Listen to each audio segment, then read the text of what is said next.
Assalamualaikum warahmatollahi wabarakatuh. Berjumpa lagi dengan saya. Pada kesempatan ini akan membahas mengenai toilet training. Mungkin untuk para ibu-ibu bertanya, kapan sebaiknya toilet training ini dilakukan? Kalau menurut saya lebih cepat lebih baik ya, karena mengajarkan kepada anak untuk sesuai dengan fitrahnya, yang mana tidak membawa najis, kotorannya tidak menempel di celana seperti itu. Mungkin tips dari saya ini berdasarkan dari pengalaman yang sudah saya terapkan kepada anak pertama, yaitu dulu pada usia 1,5 tahun seperti itu. Mungkin tips yang pertama yaitu adalah sounding. Sounding itu adalah bagaimana kita berupaya untuk menyampaikan pesan kepada anak dan pesan itu mudah diterima, yaitu masuk ke dalam pikiran bawah sadar yang harapannya semakin cepat akan mengubah perilaku seperti itu.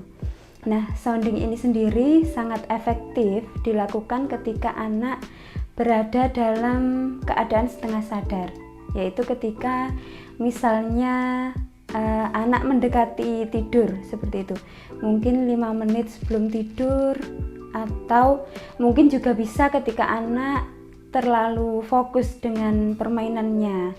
Nah, kita bisa ucapkan kata-kata yang membantu untuk mendukung apa yang kita harapkan. Misalnya ketika kita mengharapkan anak kita untuk pipis dan juga BAB di kamar mandi, bisa kita ucapkan, nak, nanti kalau pipis dan juga misalnya di kamar mandi ya, seperti itu. Diucapkan secara berulang-ulang agar apa yang kita sampaikan itu masuk ke dalam bawah sadar anak.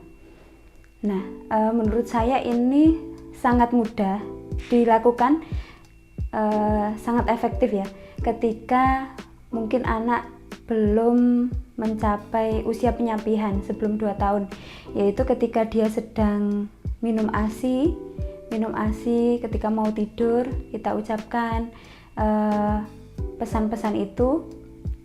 Menurut saya itu akan lebih mudah diterima oleh anak seperti itu.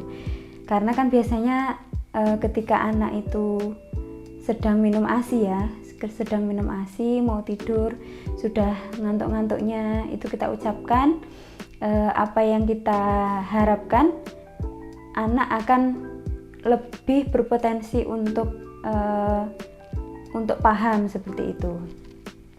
Nah, setelah sounding ini dilakukan secara terus-menerus, yang kedua adalah role model. Role model ini bisa siapa saja yang ada di rumah, misalkan ibunya, ayahnya, atau mungkin kakak, seperti itu.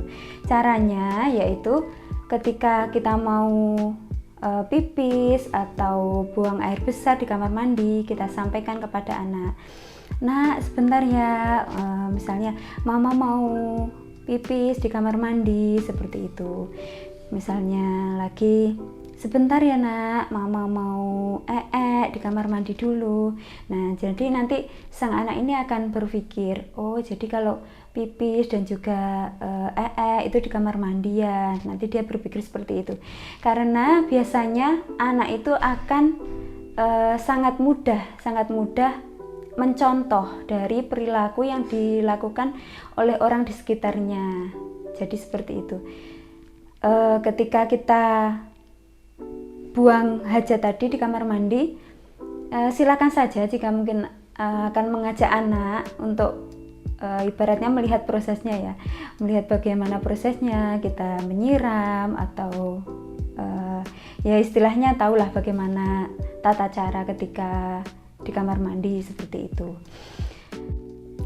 Tips yang ketiga yaitu mengajarkan anak menyampaikan keinginannya. Ketika anak mau pipis, diajarkan bagaimana cara untuk mengkomunikasikan dengan orang yang mengasuhnya. Jika itu mamanya bilang, "Ma mau pipis," seperti itu. Jadi anak tahu bagaimana cara mengkomunikasikan keinginannya.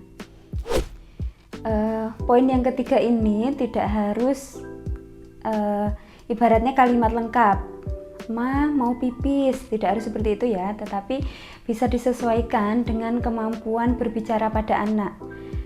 Ibaratnya yang penting kita mengetahui apa keinginan anak. Misalkan diajarkan untuk berbicara, "Pipis mas," seperti itu juga nggak apa-apa ya. Yang penting disesuaikan saja dengan kemampuan anak. Kan kita yang paling tahu seberapa besar mungkin kemampuan berbicara pada anak.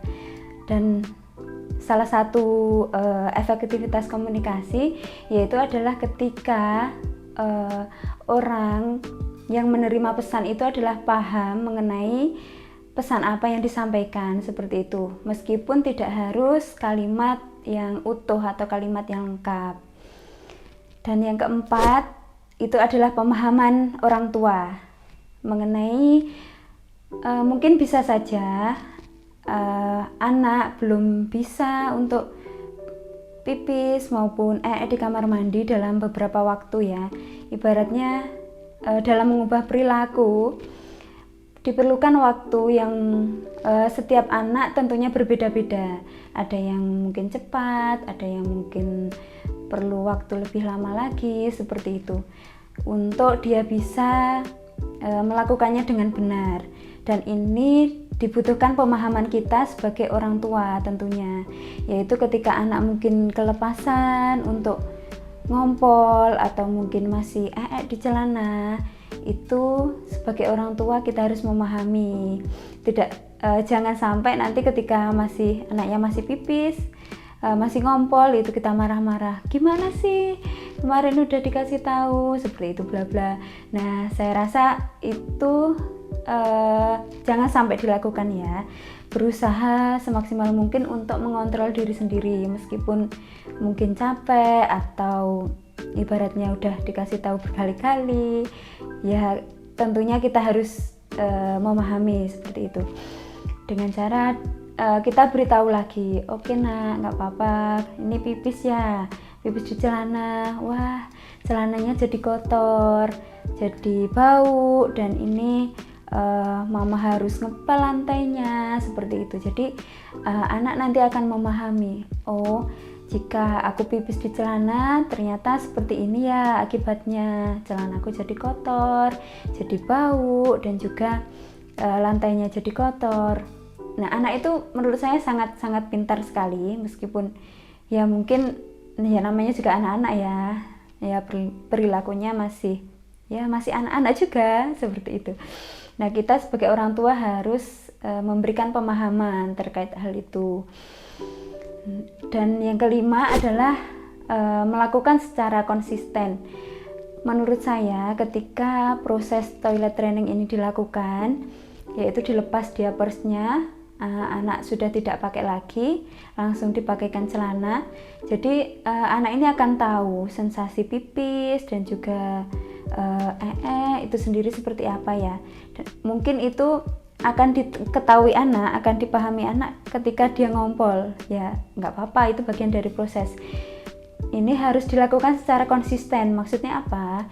Maksudnya ketika kita sudah melepas diapers, kita sudah siap untuk melakukan toilet training. Ibaratnya sejak hari pertama kita harus siap sampai proses itu, siap menjalani proses sampai akhirnya kita berhasil. Yang mana menurut saya toilet training ini sendiri adalah berbicara mengenai kesiapan kita sebagai orang tua, dan juga akan berbanding lurus dengan kesiapan anak, yang mana nanti akan mempengaruhi keberhasilan dari toilet training itu sendiri. Nah, kalau kitanya tadi kembali ke poin 4 ya, kalau kitanya nggak sabar, kalau kita nggak bisa memahami ketika anak masih kelepasan untuk ngompol dan tidak melakukan secara konsisten, otomatis keberhasilannya juga terhambat, seperti itu. Makanya kita harus melakukan pemahaman dan juga melakukan secara konsisten. melakukan secara konsisten itu sendiri. Ketika tadi ya kita sudah melepas diapers dari hari pertama, jangan dipakein lagi. Ibaratnya ketika hari kesekian anak ini masih ngompol lagi itu, terus kita kayak aduh ini tak pakein lagi aja lah, seperti itu. Nah itu nanti nggak akan berhasil ya, prosesnya akan semakin lama lagi seperti itu. Makanya kita harus siap ketika masih belum berhasil, kita harus sabar lagi, kita harus ibaratnya dikasih tahu lagi dengan sabar seperti itu. Jangan sampai nanti prosesnya diulang-ulang terus dari awal lagi, diulangi lagi seperti itu. Nah, lama-kelamaan ya memerlukan proses itu sendiri ya. Lama-kelamaan anak juga pasti akan memahami, oh ternyata seperti ini ya caranya, ternyata harus seperti ini. Pasti sebuah keberhasilan itu akan tercapai, yaitu seiring dengan kesiapan kita, seiring dengan usaha yang kita lakukan, seiring juga dengan kesabaran kita sebagai orang tua, seperti itu. Mungkin sekian tips dari saya untuk video kali ini. Semoga bermanfaat dan semoga prosesnya berjalan dengan baik. Tetap semangat, semoga ini menjadi salah satu amalan kita sebagai orang tua. Sekian, terima kasih. Wassalamualaikum warahmatullahi wabarakatuh.